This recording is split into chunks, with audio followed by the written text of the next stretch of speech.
할렐루야. 우리 서로 할렐루야 인사하실까요? 할렐루야. 반갑습니다. 잘 오셨습니다. 네. 오늘 아침에는 제가 평소보다 잠을 조금 더 잤네요.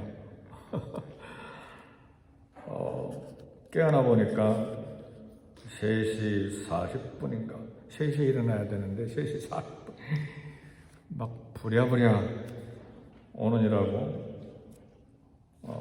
그래도 사고 안 내고 도착했네. 알고 보니까 이 알람을 평소에 월요일부터 금요일까지 해놨는데 오늘 새벽에 토요일 날 알람을 못 해놓고 잔 거예요. 그래서 그래도 일찍 깨서 이렇게 말씀 이렇게 준비해서 또 이 새벽 함께 기도에 갖게 돼서 감사합니다. 자고새라는 새가 있는데 욕심이 많아서 다른 새들의 알까지 품으려고 하다가 그 다른 새의 알들이 부화되면 보니까 자기 어미가 아니니까 다 달아납니다. 자고새는 그렇게 크지도 않아요. 메추라기하고 비슷한데 자기가 낳지도 않는 알을 품고 또 훔쳐오기도 하고 또 뻐꾸기 같은 새는 일부러 자고새 이렇게 알을 줘서 이렇게 부화시키기도 하고 근데 20일간 먹지도 않고 마시지도 않고 이렇게 부화시키는데 뻐꾸기가 태어나서 보니까 자기 어미가 아니니까 이제 도망가는 이제 그런 현상도 생깁니다. 근데 성경에 자고새라는 말이 나옵니다.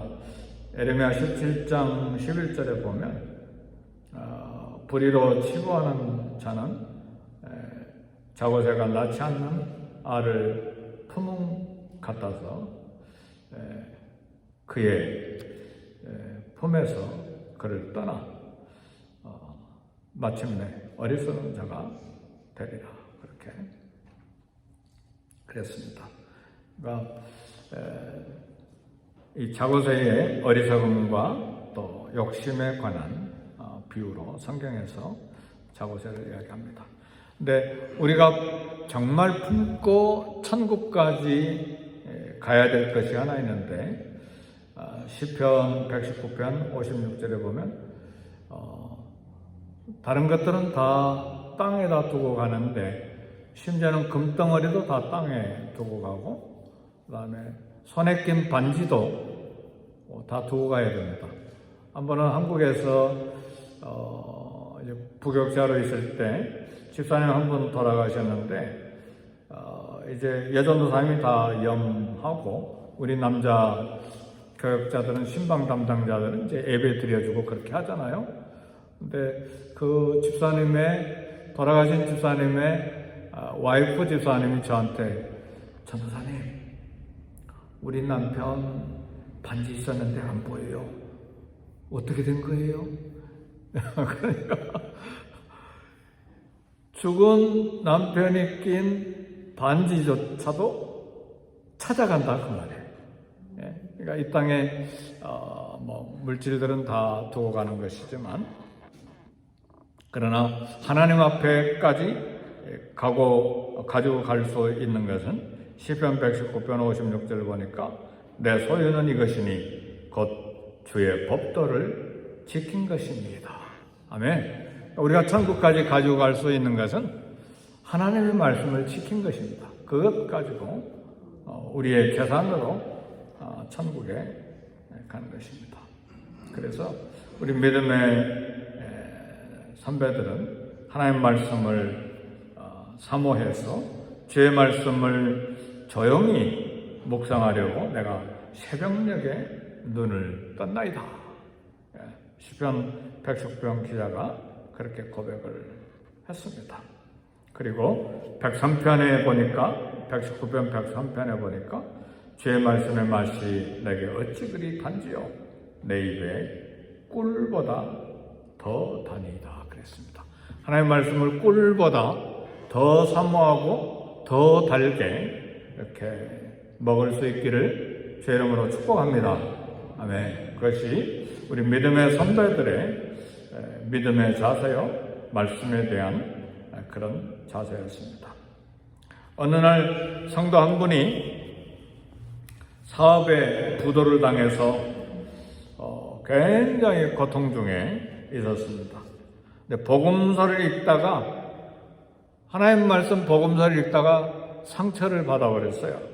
뭐냐면 거라사 광인 귀신 들린 자를 구하기 위해서 우리 주님께서 군대 귀신을 쫓아내 주셨는데, 군대 귀신이 들어가는데 쫓아내 주셨는데, 그 귀신들이 어디로 도망갔냐면 산비탈에 있는 돼지떼 2,000마리에게 들어가가지고 2,000마리가 막 급경사로 달려가지고 막 그 갈릴리 바다에 다 빠진 것 같아요. 2,000마리가 한꺼번에 죽어버리니까 이 성도님이 그렇잖아도 사업에 부도를 당해서 고통당하고 있는데 그 말씀을 읽고 상처를 받아버린 거예요. 어떻게 예수님께서 남의 사업을 그렇게 망칠 수가 있느냐예요.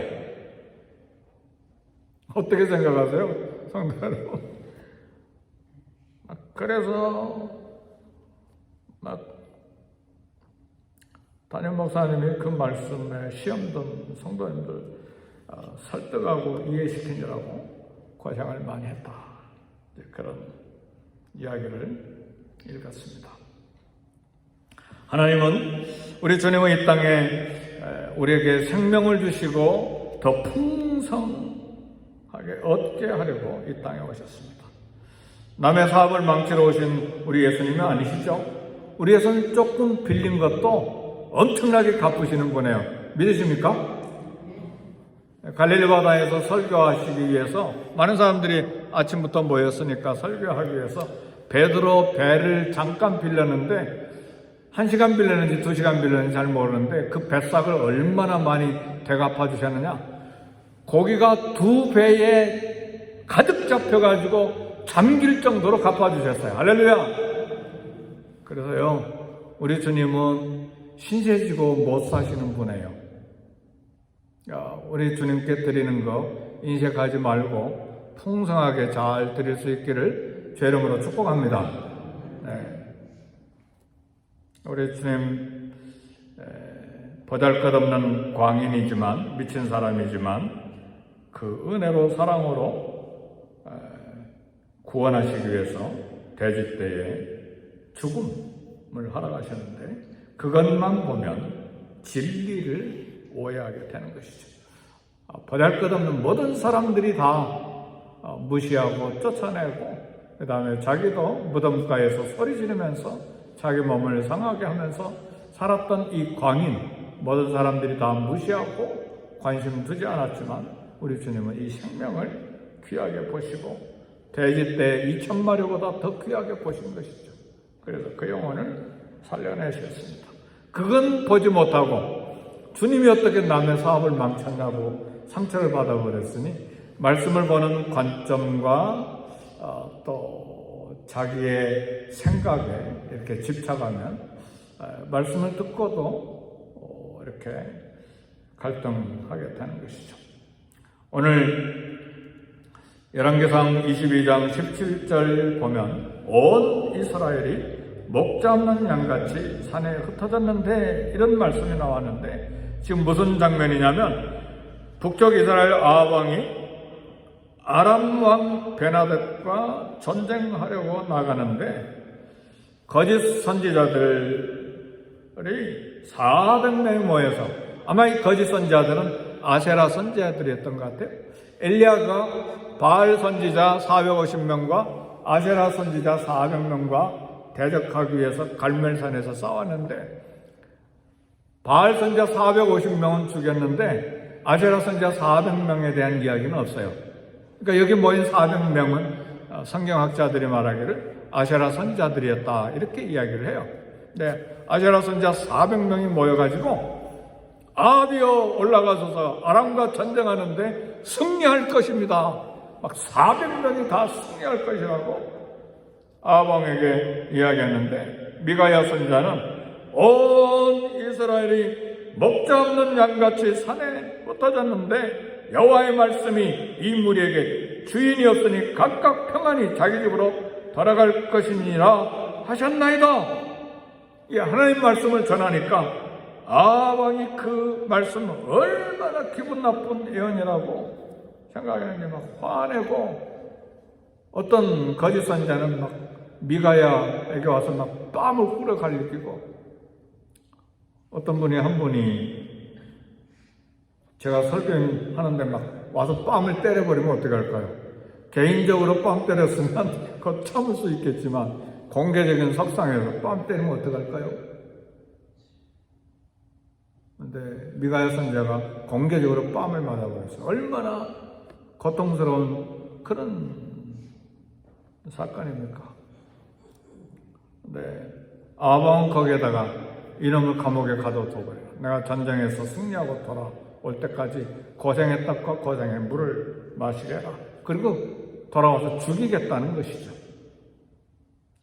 사랑하는 성도 여러분, 이 예언의 말씀을 기분 나쁜 예언이라고 몹시도 화를 낸 아방, 기분이 나쁠 수가 있죠. 지금 전쟁에 나가는 중인데 축복하고 기도해줘도 모자랄 판인데, 전쟁에 나가지 말고 다 집으로 돌아가라고 하니까 기분이 나쁘죠. 그러나 미가야의 이 예언의 말씀을 진실한 것으로 받고 전쟁을 취소했다면 아방은 죽지 않고 살았을 거예요.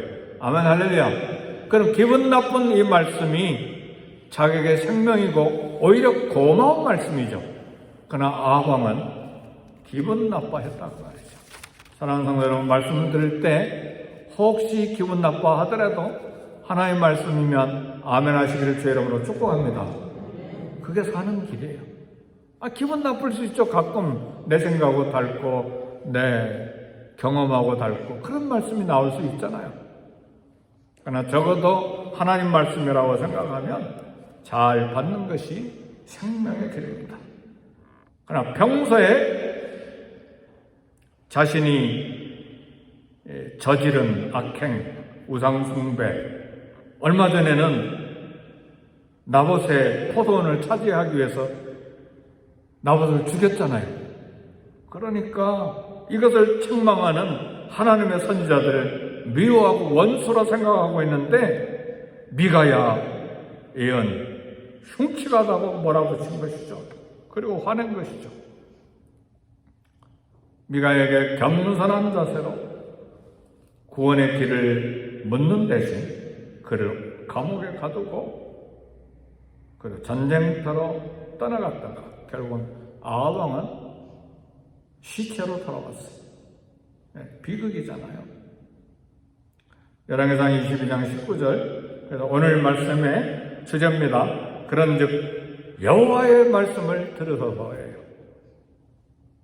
언제 어느 순간에 개인적으로 성경을 읽는 시간이나 성경을 공부하는 시간이나 목장에서 목자님들에게 말씀을 함께 나눌 때나 아니면 강단에서 쏟아지는 말씀을 들을 때나 여호와의 말씀을 들으셔서 이 말씀을 기억해야 돼요.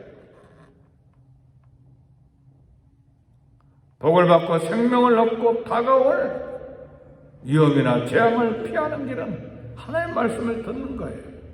그래서 이번에 주제도 말씀을 의지하여요. 가을 특별 새벽기도에 말씀을 의지하여. 시편 119편 105절의 말씀 보니까 주의 말씀은 내 발의 등이요 내 길의 빛이니이다. 우리 인생길을 비춰주는 등이요 빛이 된다 말이죠. 자신의 감정 편견 버리고 겸손으로 말씀을 받아야 합니다. 이 일이 쉬운 일이 아니에요. 결코 쉬운 일이 아니에요. 왜냐하면 성경을 보면 하나님의 말씀을 전하는데 하나님이 뺨을 맞고 매를 맞은 것이 아니라 항상 말씀을 전하는 선지자들이 뺨을 맞고 때로는 목숨을 잃었어요. 예수님 말씀을 전하는데도 말씀을 받는 사람이 있었는가 하면 종교 지도자들은 예수님은 항상 핍박을 했어요. 사도들이 말씀을 전할 때도 하나님의 말씀을 전하는데 사도들이 항상 핍박을 받았어요. 이상한 현상이에요. 그죠? 네. 오늘날 수많은 복음 전도자들, 또 말씀을 가르치고 선포하는 사역자들도 하나님의 말씀을 전하는데 항상 뺨을 맞고 감옥에 들어가요. 이게 그래서 왜 그런가? 이게 말씀을 들을 때 말씀을 객관적으로 듣는 것보다는 자신의 감정, 자신의 그리고 경험, 자신의 지식, 자신의 선입관을 가지고 말씀을 듣기 때문에 그렇습니다. 그래서 자기 마음에 맞는 말씀이면 박수치고 그리고 평안한 마음 가지고 말씀의 마음에 맞지 않으면 화내고 기분 나빠하고 그렇다 하는 말이죠. 참 이게 쉬운 일이 아니에요. 그렇죠? 지금 누구 이야기하고 있어요? 우리 모두를 지금 두고 하는 이야기잖아요. 네. 우리 모두가 그렇다고 말해요. 신앙심이 깊은 사람도 벗어날 수 없는 그런 경향들이죠. 그래서 자신의 감정, 선입견, 또 전하는 자에 대한 감정, 그런 거 다 내려놓고 말씀을 듣는 것이 생명입니다. 그러니까 우리 주님도 그렇게 말씀하셨잖아요. 바리새인들이나 종교 지도자들이 말씀 전할 때 전하는 말씀은 들어라. 근데 행위는 본받지 말라.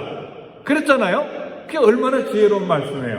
아예 듣지 말라 그런 말씀이 아니고 바리새인들이나 종교 지도자 율법사들이 전하는 말씀은 옳은 말씀이니까 들어라. 그러나 저들이 행하는 건 본받지 말라. 그러니까 말씀은 바로 전하는 거라 그 말이에요. 그러니까 그 말씀을 받는 자세가 얼마나 중요한지 몰라요.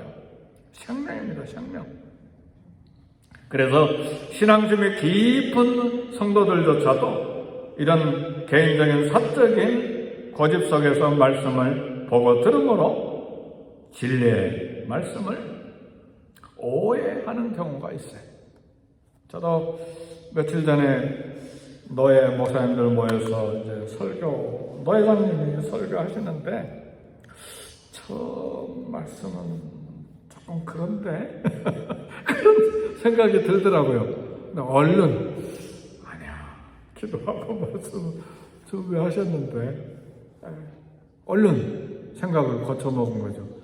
목사도 그런데 우리 성도님들 얼마나 또 그런 생각이 많겠어요. 그래요 안 그래요 권사님? 네, 그래서요 말씀 들을 때 상당히 늘 기도해야 돼. 그래서 예배드리기 전에 5분 10분 전에는 와서 주의 피로 내 마음을 씻어주시고 깨끗하게 정결케 해주시고 성령으로 내게 충만케 해주셔서 오늘 예배드리는데 말씀 듣는데 몸과 마음을 들여 예배하는데 넘치는 은혜가 있게 해주세요. 늘 준비기도 해야 돼요.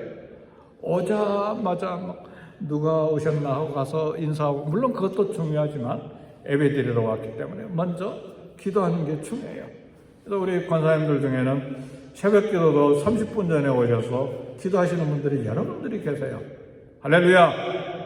벌써 말씀을 듣고 예배하고 기도하려고 하는 자들 막 부랴부랴 막 달려가지고 막 급하게 앉아서 찬송합시다. 근데 바로 찬송하는 것보다 그렇게 준비하는 것이 중요합니다. 왜요? 생명의 말씀이 언제 내게 임할지. 그래서 영국의 청교도들의 신앙생활 신조 중에 하나가 무엇이냐?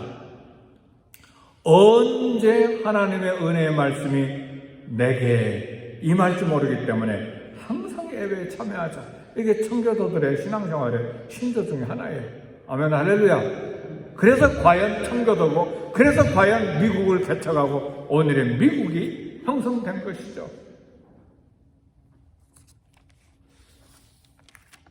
아왕처럼 잘못된 감정 선입견, 그래서 말씀 왜곡하는데 가지 않기를 원합니다. 로마서 3장 4절에 보니까 그럴 수 없느니라 사람은 다 거짓되되 오직 하나님은 참되시다 할지어다. 여호와의 말씀을 들으소서. 어떤 말씀이든지 겸손하게 받고 듣는 말씀이 저와 여러분에게 축복이 되기를 바랍니다. 먼저 말씀대로 살고 받는 말씀의 명령대로 성실하게 따를 때에 생명의 길을 걸어갈 수가 있습니다. 미가야 선지자는 진실하게 말씀을 전한 대가로 뺨을 얻어맞고 공개적으로 얻어맞았어요. 감옥에 들어가는데, 그래서 말씀의 결론입니다. 말씀을 전하는 자와 말씀을 듣는 자는 어때야 되는가? 말씀을 전하거나 들을 때 칭찬의 말씀은 칭찬의 말씀대로 전하고 듣고, 책망의 말씀은 책망의 말씀대로 전하고 듣고, 소망의 말씀은 소망의 말씀대로 전하고 듣고, 심판의 말씀은 심판의 말씀대로 전하고 드려야 됩니다. 왜요? 말씀은 생명의 떡이시기 때문에, 영혼의 생수인 그리스도의 말씀이기 때문에. 그래서 말씀 앞에 늘 겸손해야 돼요. 한국의 위대한 주석가요 또 신학자인 박은선 목사님은 채플 시간에도 그렇고 교회 개척한 교회에서도 그렇고 신학생인 전도사님이 말씀을 전할 때도 늘 앞자리에서 메모지를 놓고 메모했대요. 대신학자인데도 불구하고. 할렐루야. 그러니까 대신학자의 영성가요, 한국의 모든 목사님들이 존경하는 분이시죠. 신학생이 설교하는데도 메모하고 하는 이 박은선 박사님의 일화는 유명합니다. 목장에서 우리 목사님들이 말씀을 나눌 때도 아멘하고 잘 받으시기를 제 이름으로 축복합니다. 내가 목자님보다 장로님보다 말씀 더 아는데 벌써 교만이 들어가 있는 거예요. 어떤 경우에든 하나님 말씀 전할 때는 잘 들어야 돼요. 그게 복이에요.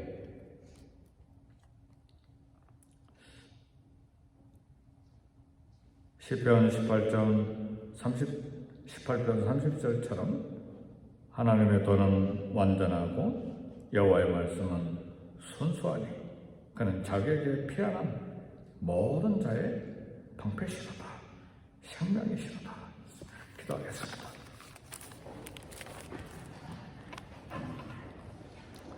우리 기도하실 때에 특별히 이 가을 특별 새벽기도 한 주 더 있는데 우리 모든 기도 제목 하나님 앞에 내놓고 간구하고 부르짖어 응답받는 기도 제목, 나와 내 가정과 내 자녀들과 그리고 또 일터에 그리고 또 우리 교회에 또 이 땅 미국과 한국 고국 땅에 하나님의 은혜가 임하도록 중보 기도하는 시간 되도록 우리 다 같이 기도하겠습니다.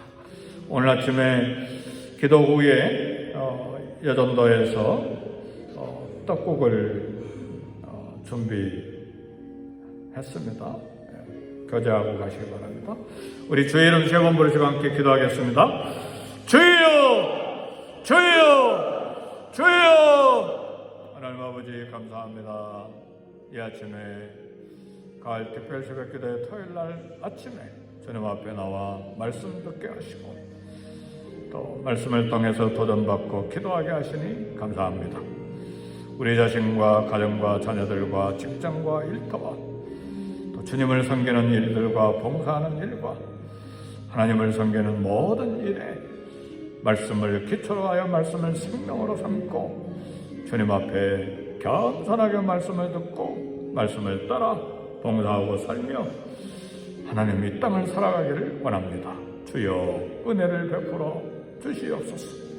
교회에 은혜를 부어주시고 말씀의 은혜가 있게 하시고 진리의 말씀으로 풍성하게 하시고 성령의 충만함이 있게 하시고 나라와 민족과 그리고 선교지를 위해서 기도하는 것들과 우리 자녀들과 직장과 일터를 위해서 기도하는 것들과 모든 우리의 기도 제목 하나님 앞에 부르짖으며 간구할 때에 응답받는 기도들이 되게 하시고 믿음 충만, 은혜 충만, 성령 충만한 우리 모두 되게 하시고 이 가을에 깊은 가을에 주님과 함께 깊은 교제가 있어 은혜 충만한 우리 교회 우리 성도들 다 되게 해 주옵소서.